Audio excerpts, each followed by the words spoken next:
حي على الفلاح.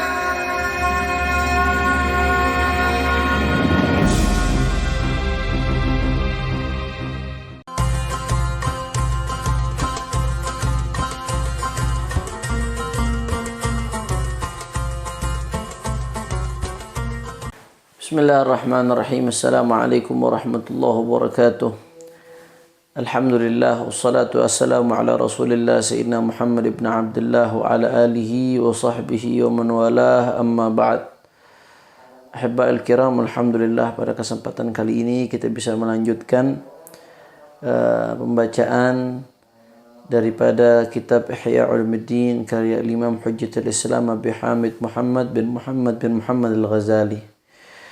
بسند المتصل إلى المؤلف رحمه الله تعالى ونفعنا به في الدارين آمين. الثالث الإمساك عن إيصال شيء إلى الجوف عمدا مع ذكر الصوم فيفسد صومه بالأكل والشرب والسعوط والحكنة، ولا يفسد بالفصد والحجامة والاكتحال وإدخال الميل في الأذن والإحليل إلا أن يقطر فيه ما يبلغ المثانة. وما يصل بغير قصد من غبار الطريق أو بذبابة تسبق إلى جوفه أو ما يسبق إلى جوفه في المضمضة فلا يفطر إلا إذا بالغ في المضمضة فيفطر لأنه مقصر، وهو الذي أردنا بقولنا عمدا. Nah, kemarin kita sudah jelaskan bahwasanya yang membatalkan wudu adalah usulu ainin ila ma yusamma jawfan min manfadhil maftuh. Masuknya ain, sesuatu yang kasat mata, yang punya wujud, yang zat yang punya wujud, yakni kasat mata dan kasat mata nampak, min manfadhil maftuh, dari lubang yang terbuka, ila ma yusamma jawfan, ke tempat yang disebut sebagai jawf, rongga terbuka, baik itu otak atau tenggorokan sampai ke perut, usus, lambung, kubul, dubur. Nah, kita sudah jelaskan itu adalah dhabit apa saja yang membatalkan puasa itu. Segala bentuk masuknya ain, sesuatu yang yura bil ain, mahsus bil ain, kasat mata, ke dalam jauf melalui lubang terbuka, maka itu membatalkan puasa. Tapi Al-Imam Al-Ghazali di sini menjelaskan dengan syarat amdan, kalau itu dilakukan dengan sengaja. Beda halnya kalau dilakukan tanpa ada kesengajaan, maka tentunya dalam kebanyakan kasus tidak membatalkan puasa. Tidak membatalkan puasa manakala dilakukan tanpa ada kesengajaan. Makanya di sini dikatakan wa may yasilu bi ghairi qasdin min ghubari at-tariq aw dhubabatin tasbiqu ila jawfihi aw ma yasbiqu ila jawfihi fil madmadha fala yufṭir. Nah, andai kata ada debu di jalan yang tanpa sengaja tertelan, misalkan ketika naik motor di sore hari ketika puasa lewatin satu tempat yang banyak debu, tanpa sengaja debu itu tertelan, maka ini masuk kategori ketidaksengajaan yang membatalkan puasa. Puasanya nggak batal manakala tanpa sengaja tertelan debu tersebut. Kenapa? Karena tidak sengaja, sulit untuk dihindari tanpa ada keinginan sama sekali dari orang tersebut.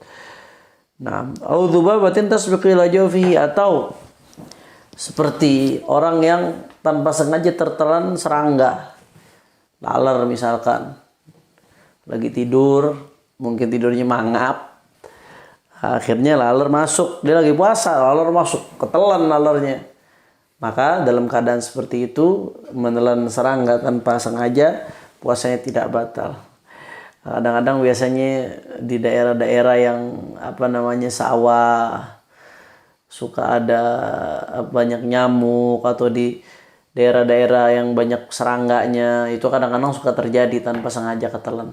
Atau kita lagi naik motor, lewatin tempat yang ada serangga itu masuk ke mulut kita tanpa disengaja, maka itu tidak membatalkan puasa.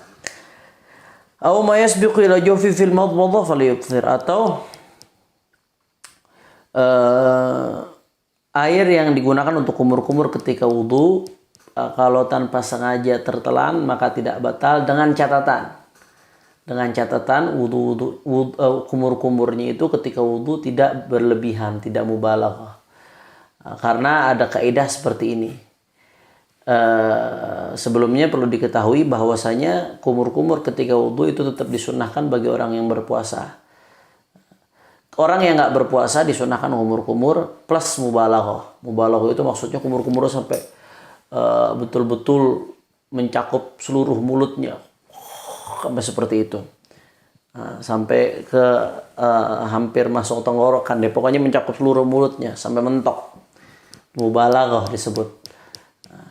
Itu kalau di luar puasa diperintahkan, tapi untuk orang yang puasa itu makruh hukumnya, kumur-kumur dengan mubalaghah.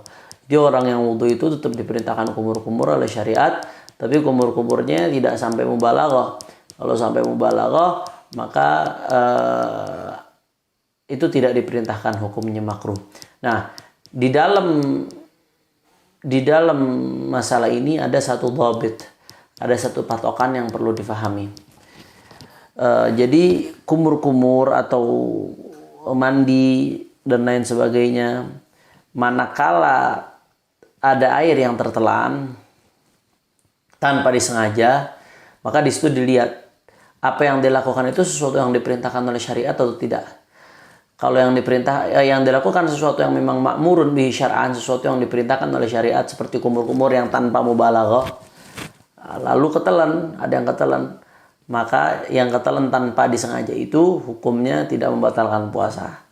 Karena kumur-kumurnya itu tuh diperintahkan syariat. Andai kata ada sisa-sisa yang tertelan tanpa disengaja, ya maka itu dima'fu, tidak membatalkan puasa. Beda halnya dengan sesuatu yang memang tidak diperintahkan oleh syariat. Seperti tadi, kumur-kumur dengan mubalaghah ketika puasa, saat wudhu. Itu tidak diperintahkan, bahkan dimakruhkan. Syariat menganjurkan untuk meninggalkan itu.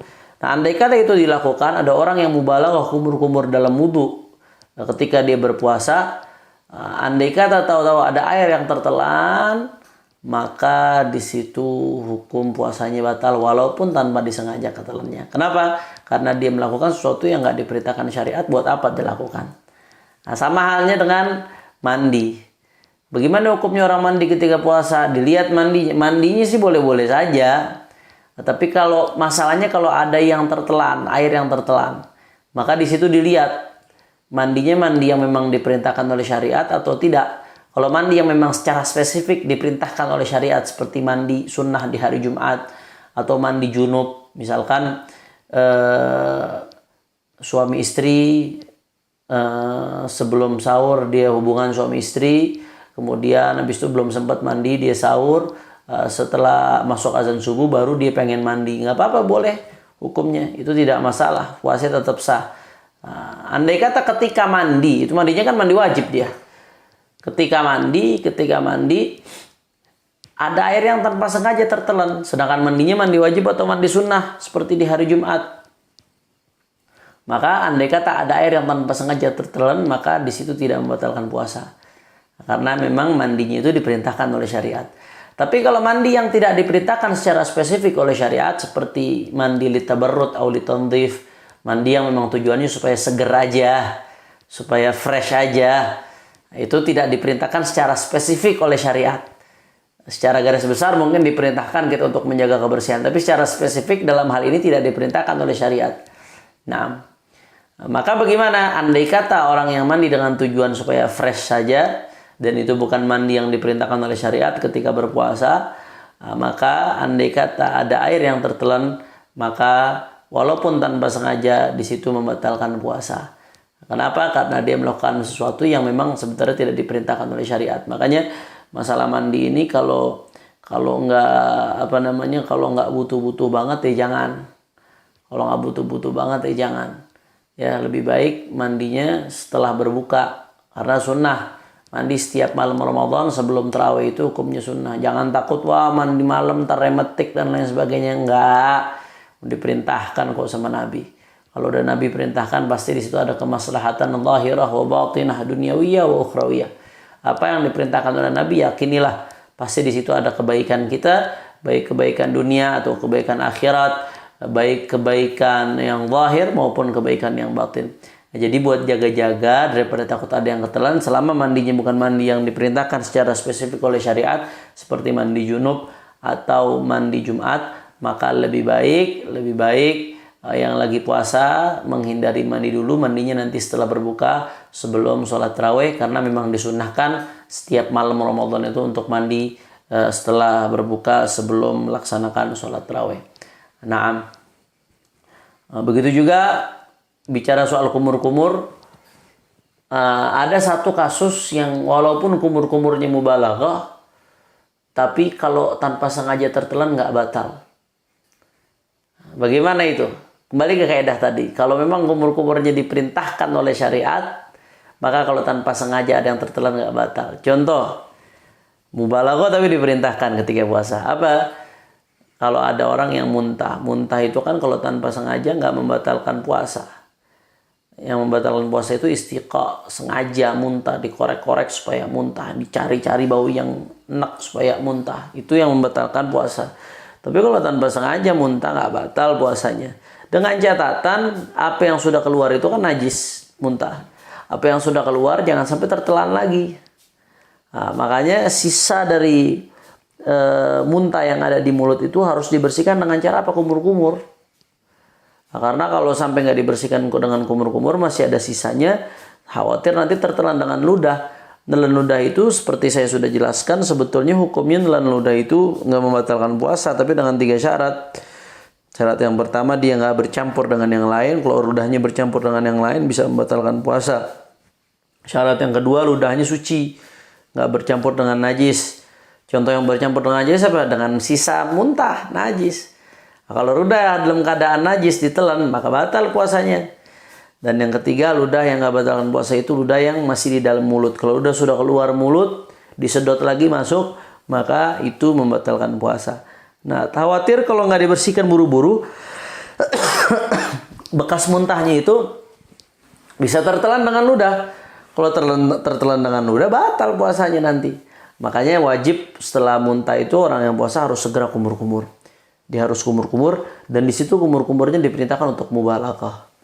Nah, kalau tadi di wudu nggak diperintahkan untuk mubalaghah, tapi kalau orang yang membersihkan sisa muntah diperintahkan oleh syariat untuk mubalaghah. Sehingga dalam konteks ini orang yang membersihkan sisa muntah dari mulutnya, andai kata ada yang tanpa sengaja air itu sisanya tertelan tanpa sengaja, dalam konteks ini walaupun dia mubalaghah, maka yang tertelan tanpa sengaja itu tidak membatalkan puasa. Kenapa? Karena kumur-kumur dengan mubalaghah tadi ma'murun bihi syar'an, diperintahkan oleh syariat, sehingga ketika ada yang tertelan tanpa sengaja maka tidak membatalkan puasa. Nah, saya kira itu penting untuk difahami, itu dhabitnya. Naam. Maka di sini dikatakan mayasbiqu ila jawfi fil madhu wal iftir. Yang tertelan tanpa sengaja air bekas kumur-kumur ketika wudu itu tidak membatalkan, dengan catatan kumur-kumurnya tidak mubalaghah. Maka dikatakan Imam Ghazali di sini illa idza balagha fil madmadha fa yuftir li'annahu muqassir. Kecuali kalau dia mubalaghah. Seperti yang tadi kita jelaskan, mubalaghah kama qulna fil madmadha fa yuftir, maka membatalkan puasa di situ. Kenapa li'annahu muqassir? Karena dia sembrono dalam masalah ini. Wa huwa alladhi aradna biqaulina amdan. Dan ini yang kami maksud dengan perkataan kami amdan. Tadi beliau katakan amdan, yang membatalkan itu kalau dilakukan dengan sengaja. Kalau enggak sengaja maka hukumnya tidak batal, kecuali dalam kasus-kasus tadi yang kami sebutkan, walaupun tanpa sengaja tetap batal karena sembrononya dia di dalam menjalankan apa yang diperintahkan oleh syariat. Nah, ini saja yang kami sampaikan. Mungkin yang sedikit ini bisa bermanfaat, dan mudah-mudahan kita mendapatkan keberkahan dari majelis ilmu, khususnya di bulan Ramadan ini. Karena di bulan Ramadan ini segala amal ibadah itu dilipat gandakan Allah Subhanahu wa taala. Pahala majelis ilmu ini sangat besar. Bayangkan, pahalanya sangat besar, lebih besar dari sholat sunnah, lebih besar dari banyak ibadah-ibadah lainnya. Bayangkan kalau harus dilipat gandakan pahalanya di bulan Ramadan, alangkah besarnya pahala menuntut ilmu di bulan Ramadan. Yang bisa hadir di majelis, misalkan yang di zona hijau, tapi mereka yang ada di zona merah yang tidak bisa hadir di majelis demi menjaga kesehatan, lewat streaming Allah beri kemudahan. Gunakan kemudahan yang Allah berikan untuk kita, gunakan untuk mendekatkan diri kepada Allah. Handphone ini, internet ini silahun dzu haddain, bagaikan pedang bermata dua.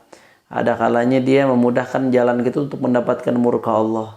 Berapa banyak orang yang ketika berduaan dengan handphonenya, di situ setan masuk, akhirnya melihat apa-apa yang membuat murka Allah Subhanahu wa taala, yang membuat hidupnya mungkin rusak, yang membuat pikirannya rusak, yang membuat hatinya rusak. Na'udzubillah min dzalik. Tapi handphone di sisi lain juga bisa membantu kita untuk mendapatkan ridha Allah. Dengan cara apa? Dipakai buat silaturahmi yang baik, yang dibenarkan oleh syariat, digunakan untuk ngaji seperti sekarang. Ada COVID-19, orang di mana-mana sulit untuk melakukan pertemuan-pertemuan dalam jumlah besar. Kita bisa ngaji, live streaming.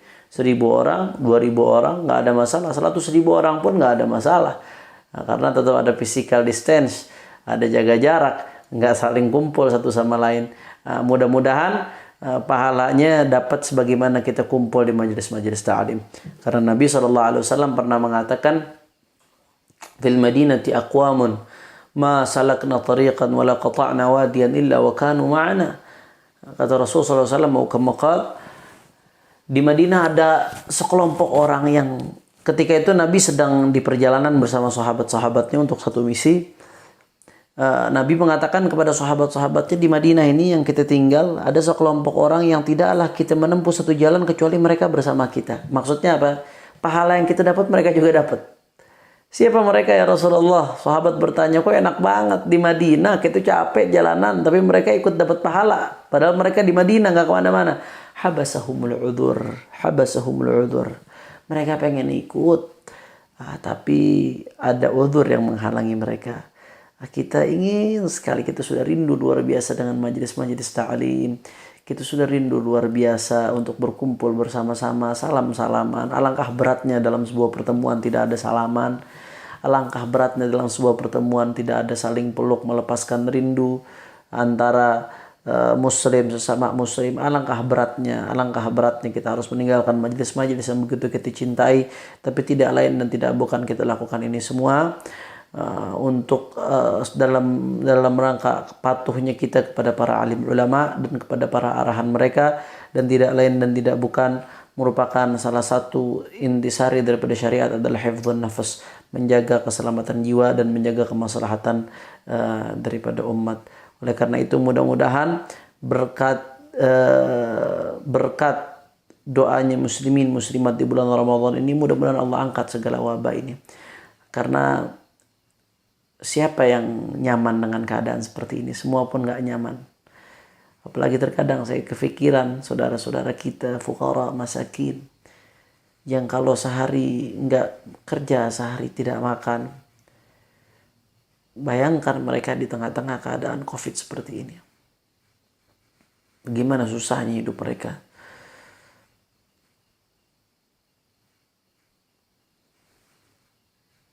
Sampai ada sebagian saudara-saudara kita yang harus meninggal karena kelaparan. Seperti di Tangerang saya dengar. Ya Allah, ya Allah, ya Allah. Ya Allah, pandang mereka ya Rabb. Nabi mengatakan, innama tunsuruna wa turzaquna bi du'afaikum. Sesungguhnya kalian ini mendapatkan kemenangan dan mendapatkan rezeki berkatnya orang-orang du'afa, fuqara, masakin. Ya Allah, pandang mereka ya Allah. Pandang mereka dengan pandangan rahmat-Mu ya Allah. Dengan pandangan rahmat-Mu kepada mereka, maka angkat bala ini ya Rabb. Angkat bencana ini ya Allah. Angkat musibah ini ya Allah. Ya Allah, ya Allah, ya Rabbana, ya Rabbana. Tahassanna bil izzati wal jabarut. واعتصمنا برب الملك والملكوت وتوكلنا على الحي الذي لا يموت. اصرف عنا هذا الوباء إنك على كل شيء قدير. يا رب يا لطيف يا قدير، نسألك اللطف فيما جرت به المقادير، يا أول الأولين ويا آخر الآخرين ويا ذا القوة المتين ويا راحم المساكين ويا أرحم الراحمين. يا الله, ya Allah, ya Allah, pandanglah orang-orang fuqara dan masakin ya Allah. Kami bertawassul berkat mereka dan kedudukan mereka di sisi-Mu ya Allah. Angkat segala wabah ini ya Allah. Kami tidak tega melihat saudara-saudara kami yang kesulitan, yang kesusahan ya Allah. Ampuni dosa-dosa kami. Ampuni dosa-dosa kami, berikan kami taubatan nasuha ya Allah. Dan janganlah kami keluar dari Ramadan ini kecuali semua hajat-hajat kami telah Kau kabulkan ya Allah. Yang sakit Kau angkat penyakitnya ya Allah. Yang meninggal dunia karena wabah ini Kau jadikan mereka sebagai syuhada ya Allah. Ya Arhamar Rahimin wa ya Akramal Akramin.